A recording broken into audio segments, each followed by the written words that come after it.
నమస్కారం V3 news కి స్వాగతం లక్ష్యం సమాజహితం నేను మహేష్ ముందుగా వార్తల్లోని ముఖ్యాంశాలు సీఎం జగన్ కలిసిన ఎమ్మెల్సీ జకియా ఖానం మైనార్టీలకు ముఖ్యమంత్రి జగన్ పెద్దపీట వేస్తున్నారన్న ఎమ్మెల్సీ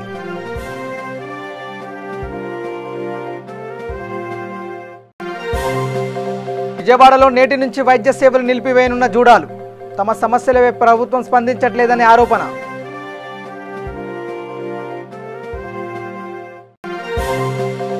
శానిటైజర్ మరణాలపై అధికారులు అప్రమత్తం పలు మెడికల్ షాపుల్లో పోలీసులు ప్రత్యేక తనిఖీలు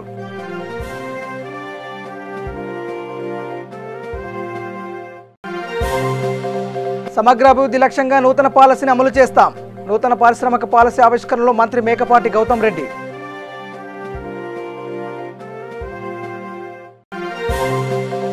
కర్నూలు ప్రభుత్వ ఆసుపత్రిలో సిబ్బంది ఆత్మహత్యాయత్నం అధికారులు తమ పట్ల నిర్లక్ష్యంగా వ్యవహరిస్తున్నారని ఆందోళన ఇక డీటెయిల్స్లోకి వెళ్తే రాష్ట్రంలోని మైనార్టీలకు ముఖ్యమంత్రి వైఎస్ జగన్మోహన్ పెద్దపీట వేస్తున్నారని ఎమ్మెల్సీ జకియా ఖానం కొనియాడారు నూతన ఎమ్మెల్సీగా ఎన్నికైన జకియా ఖానం సీఎంను క్యాంపు కార్యాలయంలో కలిసి కృతజ్ఞతలు తెలిపారు అనంతరం క్యాంపు కార్యాలయం వద్ద ఆమె మీడియాతో మాట్లాడుతూ సామాన్య కుటుంబానికి చెందిన తనను ఎమ్మెల్సీగా ఎంపిక చేసినందుకు సీఎం జగన్కు ప్రత్యేక ధన్యవాదాలు తెలిపారని అన్నారు ఈ అవకాశాన్ని సద్వినియోగం చేసుకుని రాయచోటి అభివృద్ధి కృషి చేస్తానని అన్నారు మహిళా సమస్యల పరిష్కారానికి చొరవ చూపుతానని చెప్పారు తనకి ఈ పదవి రావడానికి కృషి చేసిన ఎంపీ మిథున్ రెడ్డి ఎమ్మెల్యే శ్రీకాంత్ రెడ్డిలకు ధన్యవాదాలు తెలిపారు ఈ కార్యక్రమంలో MP Mithun Reddy chief whip Gadikota Srikanth Reddy తదితరులు పాల్గొన్నారు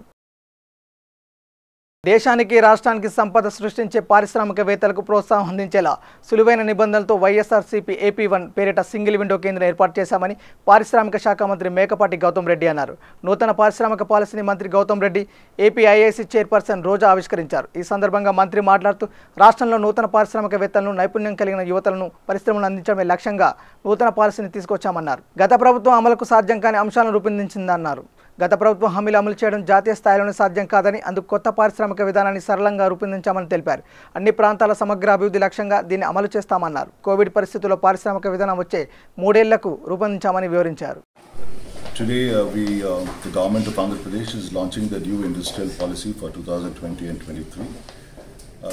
This policy basically envisages an all-round and holistic kind of development, with the idea being empowerment being the crucial underlying factor. Our Honorable Chief Minister has basically asked us to make this policy more dynamic rather than being stagnant. So the idea is that we be more adaptable with the conditions that are coming for the future, especially in a post-war COVID era, where the predictability is much less certain. The idea is to make sure certainty is going to be the norm. And going forward, the focus is going to be we adapt as we go along. And with this being the idea, we would like to be this policy as nimble-footed as possible. విజయవాడలో తమ సమస్యలపై ప్రభుత్వం నుంచి ఎటువంటి పరిష్కారం లభించకపోవడంతో నేటి నుంచి కొన్ని వైద్య సేవలు నిలిపివేయాలని జూనియర్ డాక్టర్లు నిర్ణయించారు గత 3 రోజులుగా సిద్ధార్థ వైద్య కళాశాలలో జూడాలు నల్ల బ్యాడ్జీలు ధరించి వివిధ రూపాల్లో నిరసన వ్యక్తం చేస్తున్నారు అయినప్పటికీ ప్రభుత్వం నుంచి ఎటువంటి స్పందన రాకపోవడంతో ఈ రోజు నుంచి కొన్ని విధులు బహిష్కరించాలని నిర్ణయించారు సాధారణ వైద్య సేవలు అనగా ఓపీ వార్డులో హాజరుకు వెళ్లే విధులు ఈ రోజు నుంచి బహిష్కరిస్తామని ఏపీ జూడాలు తెలిపారు ఎమర్జెన్సీ కోవిడ్ డ్యూటీలకు నల్ల బ్యాడ్జీలు ధరించి హాజరు కానున్నారు నమస్కారం అండి మేము ఎస్ఎంసీ జూడా నుంచి మాట్లాడుతున్నాము నా పేరు కార్తిక్ డాక్టర్ కార్తిక్ ఇక్కడ మేము గవర్నమెంట్కి ముందే హెచ్చరించాము మా డిమాండ్లు కనుక తీర్చకపోతే మేము విధులు బహిష్కరిస్తామని ఈరోజు ఓపీ సేవలు మరియు సాధారణ వార్డు సేవలు నిలిపివేయడం జరిగింది ఇప్పటికీ గవర్నమెంట్ స్పందించకపోతే మేము ఎమర్జెన్సీస్ అండ్ కోవిడ్ సేవలు కూడా నిలిపివేయడానికి వెనుకపోమని తెలియజేస్తున్నాం ఇది మా విజయవాడ ఎస్ఎంసీ జూడానే కాదు టోటల్ ఆంధ్రప్రదేశ్లో ఉన్న ప్రతి ఒక్క మెడికల్ కాలేజ్ ప్రతి ఒక్క గవర్నమెంట్ మెడికల్ కాలేజ్ 11 మెడికల్ కాలేజీల్లో మా విద్యార్థులందరూ ఓపీ సేవలు మరియు వార్డు సేవలు నిలిపివేయడం జరిగింది హోల్ స్టేట్ మా డిమాండ్స్ గురించి ఘర్షణ చేస్తున్నారు ఈ విషయంలో ప్రజలకు ఏ ఆటంకం కలిగించొద్దని చెప్పి మేము కోవిడ్ సేవలు ఎమర్జెన్సీ సేవలు కొనసాగిస్తున్నాము ఇప్పటికైనా గవర్నమెంట్ స్పందించి మాకు స్టైఫండ్ హైక్ ఇవ్వడం కానీ డాక్టర్లకు ఇన్సూరెన్స్ కల్పించడం కానీ కోవిడ్ ఇన్సెంటివ్స్ ఇవ్వడం కానీ మరియు పీపీ కిట్లలో నాణ్యత పెంచడం కానీ చేయకపోతే మా విధుల బహిష్కరణ అనేది ఎమర్జెన్సీ వరకు వెళ్తుంది. అలా జరగకూడదనే మేము కోరుకుంటున్నాము. మా డిమాండ్లు తగ్గించుకునే దాకా మేము ఈ బాయ్కాట్ అనేది కొనసాగిస్తామండి. దీన్ని ఇంకా ఉద్రిక్తం చేస్తామని చెప్పి మనం చేస్తాం. నా పేరు రాహుల్ రాయ్ అండి. నేను ఇక్కడ ఎస్ఎంసీ తరఫున మాట్లాడుతున్నాను. మనం గత 15 రోజులుగా చూసుకుంటున్నాము. గవర్నమెంట్కి ముందు మన సమస్యలను ముందు తెలియజేసాము. అక్కడ నుంచి మనకి ఏది స్పందన రాలేదు. చేస్తాము అనేసి మన సమస్యలను తీరుస్తామనేసి ఏ స్పందన రానందువలన గత 4 రోజులుగా మనము బ్లాక్ బ్యాచ్ పెట్టేసి నిరసన తెలియజేస్తూ వచ్చాము. దాంట్లో భాగంగా నిన్న మేము ఈవినింగ్ శాంతియుతంగా సోషల్ డిస్టెన్సింగ్ మెయింటైన్ చేస్తూ క్యాండిల్ లైట్ ప్రొటెస్ట్ చేయడం జరిగింది. ఈ రోజు నుంచి మా ఏపీ జూడా ప్యానెల్ తీసుకున్న నిర్ణయం మేరకు ఎలెక్టివ్స్ అనగా ఓపీడీలు మరియు వార్డ్ సేవలు నిలిపివేయడం జరిగింది. ఈరోజు ఇది ఇలానే ఒక 5 రోజుల పాటు కంటిన్యూ చేస్తున్నాము. శానిటైజర్ మరణాలు అధికమవుతున్న తరుణంలో పోలీసులు శానిటైజర్ అమ్మకాలపై ప్రత్యేక దృష్టి సారిస్తున్నారు. అధికంగా కేసులు నమోదవుతున్న జిల్లాలో పోలీసు ఉన్నతాధికారుల ఆదేశాల మేరకు శివారు ప్రాంతాల్లో పలు మెడికల్ షాపులపై అధికారులు ప్రత్యేక దృష్టి సారిస్తున్నారు. ఇందులో భాగంగా గుంటూరు జిల్లా సత్తెనపల్లి పట్టణంలో పలు మెడికల్ షాపులలో పోలీసులు ప్రత్యేకంగా తనిఖీలు చేపట్టారు. శానిటైజర్ మరణాలు అరికట్టేలా చర్యలు తీసుకునే దిశగా అడుగులు వేస్తున్న అధికారులు శానిటైజర్ వినియోగించే క్రమంలో చేపట్టాల్సిన నియమ నిబంధనలు వివరించారు. సో అదైన తర్వాత మన జిల్లాలో ఒక స్పెషల్ డ్రైవ్గా మనము ఎస్సీబీ తరఫు నుంచి ప్లస్ పోలీస్ తరఫు నుంచి లోకల్ పోలీస్ స్టేషన్స్లో ఒక స్పెషల్ డ్రైవ్ చేస్తాం. సో మన అన్ని మెడికల్ షాప్స్లో చెకింగ్ చేయడం, records, sanitiser manufacturing units plus medical shop owners association ఎవరో వాళ్ళతో ఒక మీటింగ్ పెట్టడం, ప్లస్ ఎవరైనా మన వల్నరబుల్ పాపులేషన్ ఎక్కడ ఉంది, ఎక్కడ మనకి ఎప్పుడు ప్రస్తుతానికి ఆల్మోస్ట్ అన్ని లిక్కర్ షాప్స్ ఓపెన్ అయిపోయింది. బట్ ఎక్కడెక్కడ మనకి లిక్కర్ షాప్ క్లోజ్ ఉన్నాయి, అదో వల్నరబుల్ లొకేషన్స్ ఐడెంటిఫై చేసి అక్కడ ప్రజలతో మీటింగ్ పెట్టి వాళ్ళకి ఆహ్వానం కోసం మనము మీటింగ్ ఏర్పాటు చేసాము. సో ఆల్రెడీ ఈరోజు మన సిఎస్ సత్తెనపల్లి టౌన్లో కూడా మనం వెళ్ళి మెడికల్ షాప్ చూసాము. సో అక్కడ కూడా అందరూ ఆల్మోస్ట్ ఈ లిక్విడ్ శానిటైజర్ వదిలి జెల్ శానిటైజర్ వాడుతున్నారు. సో వాళ్ళు చాలా మందికి నోటీసెస్ కూడా ఇవ్వడం జరిగింది మెడికల్ షాప్స్కి to avoid liquid sanitizer. Plus ఎవరైనా సస్పిషియస్గా కొనడానికి వస్తే వాళ్ళకి చెక్ చేయడం మన లోకల్ స్టేషన్కి ఇన్ఫార్మ్ చేయాలి. సో మన ఎస్సీబీ పోలీస్ తరఫు నుంచి మనము ప్రజలకి ఆహ్వానం కలపడానికి అన్ని స్టెప్స్ తీసుకుంటున్నాము. మీటింగ్స్ పెట్టడం, అవేర్నెస్ ప్రోగ్రామ్ పెడుతున్నాము, సర్ప్రైజ్ వెహికల్ చెకింగ్ చేస్తున్నాము. సో మన ప్రజలతో మన కోరిక ఏంటంటే వాళ్ళ దగ్గర ఏదైనా ఇన్ఫర్మేషన్ ఉంటే ఈ ఫలానా చోట్ల శానిటైజర్స్ ఎవరైనా తాకుతున్నారు, వాళ్ళు లైసెన్స్ లేకుండా అమ్ముతున్నారు, అట్లా ఏదైనా ఇన్ఫర్మేషన్ ఉంటే దయచేసి మన స్టేషన్కి ఇన్ఫార్మ్ చేయండి. మనం ఇమీడియట్గా దాని మీద చర్యలు తీసుకుంటాం. కర్నూలు ప్రభుత్వ సర్వజన వైద్యశాలలో కాంట్రాక్ట్ సిబ్బంది ఆందోళనకు దిగారు. తమకు ఉన్నతాధికారులు అన్యాయం చేస్తున్నారంటూ పెట్రోల్తో ఆత్మహత్య యత్నానికి పాల్పడ్డారు.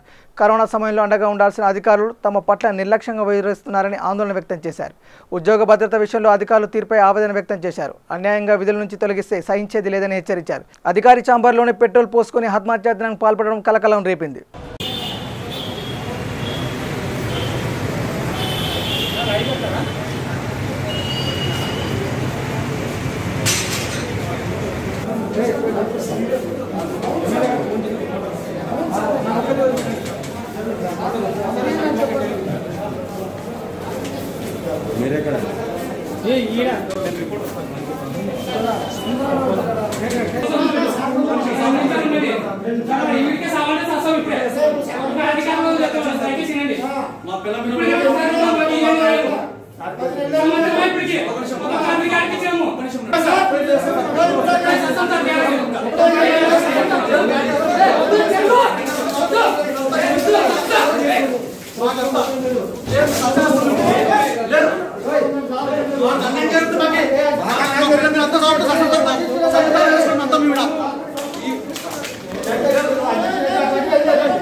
ప్రకాశం జిల్లా ఒంగోలు రిమ్స్ ఆసుపత్రిలో దారుణం చోటు చేసుకుంది. కరోనా విపత్తు నేపథ్యంలో వైద్య సిబ్బంది నిర్వాహకం కారణంగా పలు విమర్శలు ఎదుర్కొంటున్న సిబ్బంది ఓ వృద్ధుడి మృతికి కారణమైంది. ఆసుపత్రి ఆవరణలోనే ఆ వృద్ధుడి మృతి చెందడంపై స్థానికులు ఆవేదన వ్యక్తం చేస్తున్నారు. అయితే అనారోగ్యం కారణంగా సత్వరమే వైద్య సేవలు అందించాల్సిన సిబ్బంది నిర్లక్ష్యంగా వ్యవహరించడంతో ఆ వృద్ధుడు అక్కడికక్కడే మృతి చెందడం సంచలనంగా మారింది. వ్యవసాయ రంగాన్ని ప్రైవేట్ పరం చేసి రైతులకు ఇబ్బంది కలిగించే ఆర్డినెన్స్లను కేంద్ర ప్రభుత్వం వెంటనే రద్దు చేయాలని ఆంధ్రప్రదేశ్ రైతు సంఘం రాష్ట్ర అధ్యక్షుడు రామచంద్రయ్య, కర్నూలు జిల్లా కార్యదర్శి జగన్నాథం అన్నారు. పత్తికొండలో ఏపీ రైతు సంఘం ఆధ్వర్యంలో గ్రామీణ ప్రజల ఐక్యతకై చైతన్య యాత్రల కార్యక్రమాన్ని నిర్వహించారు.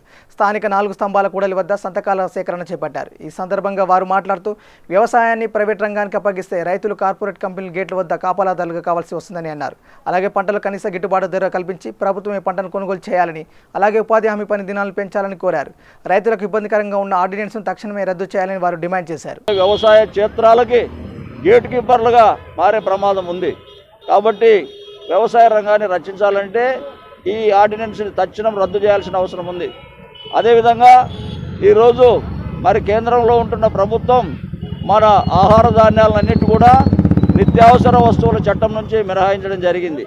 ఎప్పుడైతే నిత్యావసర వస్తువుల చట్టం నుంచి మినహాయిస్తారో ఈ ఆహార ధాన్యాలన్నీ కూడా బ్లాక్ మార్కెట్ చేసి వాళ్ళు నిల్వ చేసి ఎన్ని సంవత్సరాలైనా ఎన్నేళ్ళైనా నిల్వ చేసి మరి రైతులకి మన గ్రామీణంలో ఉండే మామూలు వినియోగదారులందరూ కూడా అధిక ధరలకు అమ్మి వాళ్ళంతా లాభాలు చేసుకుని తిరిగి భారం మోపే పరిస్థితి ఉంది. మరి ఇట్లాంటి దుర్మార్గమైన ఆర్డినెన్స్లు వెంటనే రద్దు చేయాల్సిన అవసరం ఉంది. అదేవిధంగా ఈరోజు వ్యవసాయ రంగం రైతులు ముఖ్యంగా ఈ వ్యవసాయ కూలీల సమస్య చాలా తీవ్రంగా ఉంది. మరి అధిక వర్షాలతో అయితేనేమి, మరి కూలీలు అధిక ధరలు అయితేనేమి ఈరోజు కూలీలు కట్టలేని పరిస్థితుల్లో ఉంటున్న నేపథ్యంలో వ్యవసాయ రంగానికి జాతీయ గ్రామీణ ఉపాధి హామీ పథకాన్ని అమలుపరిచి దాన్ని అనుసంధానం చేసి 50% నిధులు కేటాయించాలని చెప్పి ఆంధ్రప్రదేశ్ రైతు సంఘం ఆల్ ఇండియా కిసాన్ సభ మేము డిమాండ్ చేస్తున్నాం. ముఖ్యంగా రైతులు ఎదుర్కొంటున్న సమస్యల్లో ప్రధానమైంది ఈరోజు అప్పుల సమస్య. కనీసం వాళ్ళు చేసిన అప్పుల మీద వడ్డీ కూడా కట్టలేని పరిస్థితిలో ఉన్నారు. అందుకే రైతులకు ఉండబడే అప్పులన్నీ కూడా రద్దు చేయాలని చెప్పి ఆంధ్రప్రదేశ్ రైతు సంఘం, ఆల్ ఇండియా కిసాన్ సభ, భారతీయ ఖేత్ మజ్దూర్ యూనియన్ మరి ఈరోజు డిమాండ్ చేస్తుంది. వ్యవసాయ కూలీలకు సంబంధించి కూడా వాళ్ళకి ఉపాధి హామీ పథకాన్ని 200 రోజులకు పెంచి క్వింటాల్కు 2000 రూపాయలు కనీస ధర నిర్ణయించి గవర్నమెంట్ వాళ్ళే మార్కెట్ సంస్థ ద్వారా కొనుగోలు చేయాలని, జాతీయ ఉపాధి హామీ పథకాన్ని వ్యవసాయంతో అనుసంధానం చేయాలని, అదేవిధంగా రైతులకు ఉన్నటువంటి అన్ని రకాల రుణాలు సంపూర్ణంగా మాఫీ చేయాలని, అదేవిధంగా రైతులు పండించిన పంటకు గిట్టుబాటు ధరలు ఇవ్వాలని మేము డిమాండ్ చేస్తున్నాము. విశాఖ ఏజెన్సీ చింతపల్లిలో నేటి నుండి 10 రోజుల వరకు సంపూర్ణ లాక్డౌన్ అమలు చేశారు. మన్యంలో కోవిడ్-19 కేసులు పెరుగుతుండటంతో చింతపల్లి వర్తక సంఘం నాయకులు, గిరిజన సంఘం నాయకులు, వివిధ పార్టీ నాయకులు ఈ సంపూర్ణ లాక్డౌన్ పిలుపునిచ్చారు. దీనికి ప్రజలు, వ్యాపారస్తులు, పోలీసు అధికారులు, మండల అధికారులు సహకరించాలని కోరారు. ఆర్థిక ఇబ్బందులు తాళలేక పురోహితుడు పవన్ కుమార్ గోదావరిలో దూకి ఆత్మహత్య చేసుకున్న ఘటన పశ్చిమ గోదావరి జిల్లా ఎలమంచలి మండలం చించినాడు బ్రిడ్జి వద్ద వెలుగు చూసింది. భీమలాపురం గ్రామస్తుడైన పురోహితుడు పవన్ కుమార్ గత 15 సంవత్సరాలుగా పాలకులలో నివాసం ఉంటూ పౌరోహిత్యంపై ఆధారపడి తల్లిదండ్రులు పోషిస్తూ జీవనం సాగిస్తున్నాడు. లాక్డౌన్ నేపథ్యంలో ఓ పక్క వివాది శుభకార్యాలు లేక మరో పక్క ఆలయాలు కూడా మూసివేయడంతో ఇటు తాను జీవనం సాగించలేక వృద్ధాపంలో ఉన్న తల్లిదండ్రులు పోషించలేని పరిస్థితిలో చించినాడ బ్రిడ్జి వద్ద గోదావరిలో దూకి ఆత్మహత్యకు పాల్పడ్డాడు. అయితే బ్రిడ్జి పైన Pavan Kumar cell phone, motor bike చెప్పులు ఉండడం గమనించి పోలీసులు కేసు నమోదు చేసి మృతదేహం కోసం గాలింపు చర్యలు చేపట్టారు. నా పేరు ఈరకి కాశీ విశ్వనాథం. నేను గాయత్రి స్మార్ట్ పురోహిత సంఘ సెక్రటరీ, అలాగే రాష్ట్ర పురోహిత సంఘ ఉపాధ్యక్షుడిని మాట్లాడుతున్నాను. మరి గత 5 నెలలు బట్టి కూడా కరోనా రావడం బట్టి అటు ఆలయాలు లేక ఆలయాలు మూసివేసి ఏ శుభకార్యాలు జరగకుండా ఉన్నాయి. ఇందులో చాలామంది పురోహితులు, రాష్ట్ర వ్యాప్తంగా చాలామంది పురోహితులు అనేక ఆర్థిక ఇబ్బందులు పడుతున్నారు. ఎందుకంటే రాష్ట్ర ప్రభుత్వం, కేంద్ర ప్రభుత్వం ఇచ్చిన పిలుపు మేరకు మేము కూడా స్వచ్ఛందంగా ఆలయాలు మూసుకుని ఏ శుభకార్యాలు చేయకుండా ఉన్నాం. కానీ ఈ రోజుని మా పురోహితుల యొక్క పరిస్థితి చాలా దయనీయంగా ఉంది. ఎందుకంటే ఇక్కడ చాలామంది ఆర్థిక ఇబ్బంది పడుతున్నారు. దాంట్లోనే భాగంగా నిన్న మా సంఘ సభ్యుడైన పవన్ కుమార్ అనే కుర్రాడు నిన్న ఆర్థిక ఇబ్బందులు తట్టుకోలేక గత 4 నెలలు బట్టి కూడా ఈ ఆర్థిక ఇబ్బందులు, అంతేకాకుండా తల్లిదండ్రులు బాగా ముసలివాళ్ళు, ఆ అబ్బాయి ఒకడే ఇంట్లో ఉన్నాడు. అటు చెల్లెళ్ళు కానీ ఎవరు లేరు. అటు మామగారిని, బాబాయ్ గారిని ఈ అబ్బాయి ఒకటే పోషిస్తూ ఉన్నాడు. కానీ ఈ 4 నెలల బట్టి కూడా ఏ విధమైన శుభకార్యాలు లేవు, పూజా కార్యక్రమాలు లేకపోవడం మూలంగా సంపాదన కూడా లేకుండా ఆర్థిక ఇబ్బందులు కట్టుకోలేక మానసికంగా ఒత్తిడికి గురయ్యి నిన్న చించినాడు బ్రిడ్జి దగ్గరికి వెళ్ళి అతను గోదావరిలోకి దూకేయడం జరిగింది. అక్కడ సెల్ ఫోను అలాగే అతని చెప్పులు అక్కడ వాహనం కొనడం బట్టి అటు పోలీస్ డిపార్ట్మెంట్ వాళ్ళు కూడా చూసి నిర్ధారణ చేశారు. అయ్యా మేము ఒకటే చెప్తున్నాం మన ముఖ్యమంత్రి గారికి, జగన్మోహన్ రెడ్డి గారికి, అయ్యా దయచేసి ఈ పురోహితులను కాపాడండి. అంతేకాకుండా చాలామంది పురోహితులు ఆర్థిక ఇబ్బందితోటి కరోనా వచ్చిన దగ్గర నుంచి కూడా చాలామంది సతమతం అవుతున్నారు. కానీ కొంతమంది దాతలు వచ్చి గత 4 నెలల బట్టి కూడా దాతలు సహకారం చేశారు. ఇప్పుడు దాతలకు కూడా ఇవ్వడానికి అవకాశం లేని పరిస్థితి ఏర్పడింది. కాబట్టి మీరు అయ్యా ముఖ్యమంత్రి గారు అన్ని కులాలకి వర్గాలకి అందరికీ కూడా అడగకుండానే ఎంతో సహాయం చేసి పెట్టారు. అలాగే మా పురోహితులకు కష్టాలు గుర్తించి ముందుగా ఆ కుర్రాడి యొక్క కుటుంబానికి ఎంతో కొంత మీరు ఎంతో కొంత ఆర్థిక సహాయం చేసి అలాగే రాష్ట్రంలో ఉన్న ప్రతి పురోహితుల యొక్క ఆర్థిక పరిస్థితి మీరు చూసి వాళ్ళకి ఆదుకుంటారని మనసు. కర్నూలు జిల్లా ఆదోని పట్టణంలో భారత విద్యార్థి ఫెడరేషన్ ఆధ్వర్యంలో ఆర్డీఓ ఆఫీస్ ఎదురుగా నిరసన చేపట్టారు. అనంతరం ఆర్డీఓ మోహన్ దాస్కి వినతి పత్రం అందజేశారు. అనంతరం ఎస్ఎఫ్ఐ పట్టణ అధ్యక్షుడు శ్రీనివాసులు మాట్లాడుతూ ఆదోని డివిజన్ వ్యాప్తంగా ప్రభుత్వ పాఠశాలలో నాడు నేడు విధులు పక్కదారి పడుతున్నా ప్రభుత్వ అధికారులు పట్టించుకోవడం లేదని ఆరోపించారు. దీనిపై ఉన్నతాధికారులు ప్రజాప్రతినిధులు స్పందించి కఠిన చర్యలు తీసుకోవాలని డిమాండ్ చేశారు. ప్రధానంగా ఆదోని మండలంలోని పాఠశాలలో నాడు నేడు పనుల్లో అవినీతిపై తక్షణమే విచారణ చేపట్టాలని, లేని పక్షంలో ఎస్ఎఫ్ఐ ఆధ్వర్యంలో ఆర్డీఓ ఆఫీస్ని ముట్టడిస్తామని హెచ్చరించారు. స్థానిక ఆదోని పట్టణంలో ఆర్డీఓ ఆఫీస్ ముందు నిరసన కార్యక్రమం చేపట్టాం. అనంతరము ఆర్డీఓ గారికి వినతి ఇవ్వడం జరిగింది. ఈరోజు ప్రధానంగా ఆర్డీఓ గారికి నిరసన కార్యక్రమం చేపట్టాం. ఎందుకంటే ఏదైతే ఆదోని మండలం పరిధిలో సంబంధించిన నాడు నేడు స్కూల్ 67 స్కూల్ శాంక్షన్ ఆదోని మండలంలో 67 స్కూల్లో ఏ స్కూల్లో మాత్రం నాణ్యత లేని పనులు జరుగుతున్న పరిస్థితి. ఈరోజు విద్యాశాఖ అధికారులతో అండాతో అనేక స్కూల్లో అవినీతి జరిగిన విద్యాశాఖ అధికారులు పట్టించుకునే పరిస్థితి. ఈరోజు ఆదోని మండలం సంబంధించి ఆదోని మండలం బల్లూరు స్కూల్ సంబంధించిన స్వయాన ఎంఈఓ ఆఫీస్లో పనిచేస్తున్న ప్రభుత్వ ఉద్యోగి పనిచేస్తున్న పరిస్థితి. ఈరోజు నాడు నేడు నిబంధనల ప్రకారం ప్రభుత్వము ఏదైతే ప్రధాన ఉపాధ్యాయులు అదేవిధంగా కమిటీ చైర్మన్ అందరితో ఈరోజు పని చేపిస్తున్న పరిస్థితి. అలాంటిది స్వయం ప్రభుత్వ ఉద్యోగి పనిచేస్తున్నా ఈరోజు విద్యాశాఖ అధికారులు కానీ గతంలో ఆర్డీఓ గారు కానీ వివరాలు ఇచ్చినా ఏమాత్రం స్పందన లేని పరిస్థితి. కాబట్టి ఇప్పటికైనా విద్యాశాఖ అధికారులు స్పందించి అదేవిధంగా ప్రజాప్రతినిధులు స్పందించి తక్షణమే నాడు నేడు విచారణ చేపట్టాలని చెప్పేసి ఎస్ఎఫ్ఐగా డిమాండ్ చేస్తున్నాం. లేని ఏడల నాణ్యత లేని పనులు అడ్డుకుంటామని చెప్పేసి సందర్భం తెలియజేస్తున్నాను. నా పేరు శ్రీనివాసులు, ఎస్ఎఫ్ఐ ఆదోని పట్టణ అధ్యక్షుడు. చిత్తూరు జిల్లాలో వైసీపీ ఎమ్మెల్యే చెవిరెడ్డి భాస్కర్ రెడ్డి శ్రీకాళహస్తిలో ప్రత్యేక పూజలు నిర్వహించారు. ప్రస్తుతం కోవిడ్ విస్తరిస్తున్న క్రమంలో ప్రజాశ్రేయస్సును ఆకాంక్షిస్తూ ఆయన ప్రత్యేక పూజలు చేశారు.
అరుదుగా దర్శనమిచ్చే అలుగు ప్రకాశం జిల్లాలో ప్రత్యక్షమైంది. ఆంధ్రప్రదేశ్లోని ప్రకాశం జిల్లా బెస్తవారిపేట గ్రామంలో స్థానికులకు అలుగు లభ్యమైంది. స్థానికులు ఇచ్చిన సమాచారం మేరకు అక్కడికి చేరుకున్న అటవీ అధికారులు అలుగును రక్షించి తీసుకెళ్లారు. గ్రామంలో హల్చల్ చేసిన అలుగును చూసేందుకు భారీగా స్థానికులు ఉత్సాహం చూపించారు.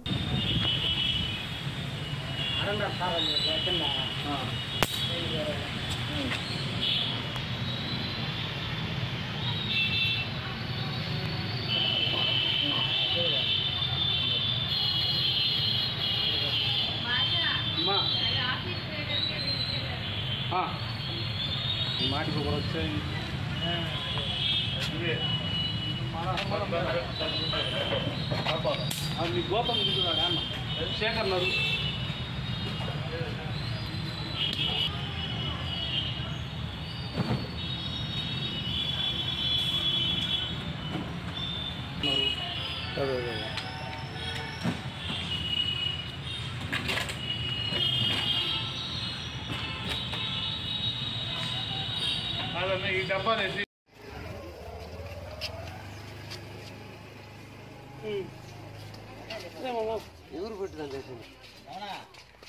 విశాఖపట్నం జిల్లా పెందుర్తి మండలం పురుషోత్తపురం గ్రామంలో జీవీఎంసీ మంచినీటి విభాగం కార్యాలయం వద్ద మహిళలు ధర్నాకు దిగారు. ప్రజలకు తాగడానికి మంచినీరు సరఫరా చేయాలని డిమాండ్ చేస్తూ నిరసన వ్యక్తం చేశారు. ఈ సందర్భంగా ప్రగతిశీల మహిళా సంఘం ప్రతినిధి ఇందిరా మాట్లాడుతూ అధికారుల తీరుపై ఆగ్రహం వ్యక్తం చేశారు. గత కొంతకాలంగా తాగడానికి మురికి నీరును సరఫరా చేస్తున్నారని, దీనివల్ల స్థానికులు తాగునీటి సమస్యలు ఎదుర్కొంటున్నారని అన్నారు. అధికారులు తక్షణమే స్పందించి ప్రజలకు మంచినీరు సరఫరా చేయాలని కోరారు. మాది అంబేద్కర్ నగర్ 97వ వార్డు, అలాగే దగ్గరుండే అన్ని స్లమ్స్ కూడా అంబేద్కర్ నగరు, గణేష్ నగరు, బృందావన్ కాలనీ, ఏకలవ్య కాలనీ, అనేక స్లమ్స్ దగ్గరలో నుంచి మేమంతా వచ్చామండి. ఇప్పటికి సుమారు నెల రోజుల నుంచి మేము చెప్తూనే ఉన్నాము, నీళ్లు బాగోలేవు, అవి తాగడానికి నీరు అనారోగ్యంగా ఉంటున్నాయి. ఈ కరోనా కాలంలో ప్రభుత్వాలు ఎన్నో పాఠాలు చెప్తున్నాయి. ఆరోగ్యాలు బాగు చేసుకోండి, మంచి నీళ్లు తాగండి, ఆరోగ్యంగా బాగోట్లేదు, ఎలా ఉన్నాయో చూడండి అంటే ఏఈ గారు వచ్చారు, 2-3 సార్లు వచ్చారు, చూశారు, ట్యాంకులు శుభ్రం చేశారు, కానీ దాని పరిష్కారం అవ్వలేదు. పరిష్కారం అవ్వనప్పుడు దాని పరిష్కార మార్గం చూడాలి కదా. నిన్న ఆదివారం నాడైతే టోటల్ అంతా వాటర్ ఉత్తి బ్రౌన్ కలర్ బ్లాక్ మాట అలాగొస్తుంటే సార్ తాగడానికి నీళ్ళు లేవు. ఇక్కడ ఉండే స్లమ్ లో ప్రజలు అసలుకే అనారోగ్యాలతో నాశనం అయిపోతున్నాము.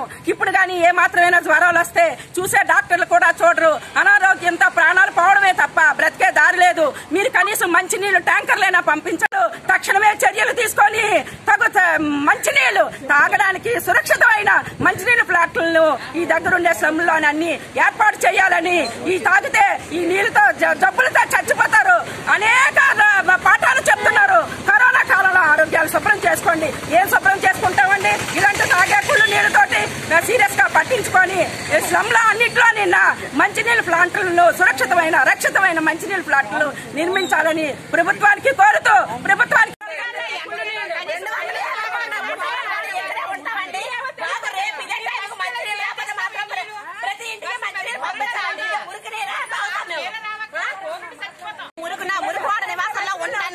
మాకు మురికి నీరు, ఆఫీసర్లకేమో మంచి నీరు, ఇదేమన్నా సబుగా ఉందా చెప్పండి ఒకసారి.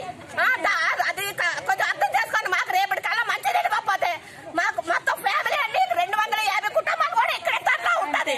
అది మాత్రం చాలా గ్యారెంటీగా చెప్తున్నారు. సహజం, దానికి తోడు మలేరియా జ్వరం, డెంగీ జ్వరాలు అంటే కామన్. వీటి తోడు ఏమొచ్చినా సరే, ఇంతకంటే దగ్గు వచ్చినా సరే, ఇంతకంటే జలుబు వచ్చినా సరే, ఎంతసేపు మీకు 90 వచ్చిందంటే కరోనా 90 వచ్చింది మీకు, ఇలాగా పేద ప్రజలు అంటారు. మీరు ఇలా నీళ్ళిస్తే ఏటి వస్తుందో చెప్పండి. ప్రభుత్వం అయినా ప్రజలైనా అధికారులకు కళ్ళు తెరవండి, కొద్దిగా మంచి నీళ్ళు ప్రజలకు ఇవ్వండి. అసలు ఈ నీరు ఎలాగొచ్చింది మాకు? ఊరగా కాలువలు అందించారా? పైపులో అక్కడ నుండి ఇక్కడ పంపించారా? ఈ నీరు ఏమైనా ఖరీదంతా, ఈ బాటిల్ ఖరీదంతా. చిత్తూరు జిల్లా కార్వేటి నగరం మండలం గోపిశెట్టిపల్లిలో రోడ్డు ప్రమాదం జరిగింది. 20 మందితో వెళ్తున్న టాటాసీ వాహనం బోల్తా పడింది. దీంతో పలువురు తీవ్ర గాయాలయ్యాయి. క్షతగాతులను ఆసుపత్రికి తరలించి చికిత్స అందిస్తున్నారు. 4 పరిస్థితి విషమంగా ఉండడంతో రోయ ఆసుపత్రికి తరలించారు. బులెటిన్ ముగించే ముందు హెడ్లైన్స్ మరోసారి. సీఎం జగన్ కలిసిన ఎమ్మెల్సీ జకియా ఖానం. మైనార్టీలకు ముఖ్యమంత్రి జగన్ పెద్దపీట వేస్తున్నారన్న ఎమ్మెల్సీ.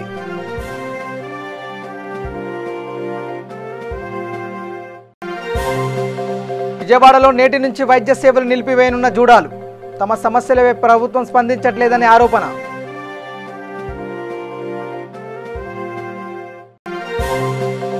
శానిటైజర్ మరణాలపై అధికారులు అప్రమత్తం. పలు మెడికల్ షాపుల్లో పోలీసులు ప్రత్యేక తనిఖీలు.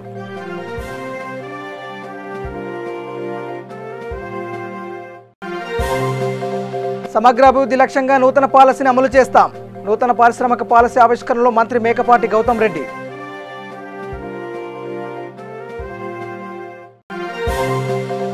కర్నూలు ప్రభుత్వ ఆసుపత్రిలో సిబ్బంది ఆత్మహత్యాయత్నం. అధికారులు తమ పట్ల నిర్లక్ష్యంగా వ్యవహరిస్తున్నారనే ఆందోళన. ఇవి బులెటిన్ అప్డేట్. చూస్తూనే ఉండండి V3 న్యూస్. లక్ష్యం సమాజహితం. నమస్కారం.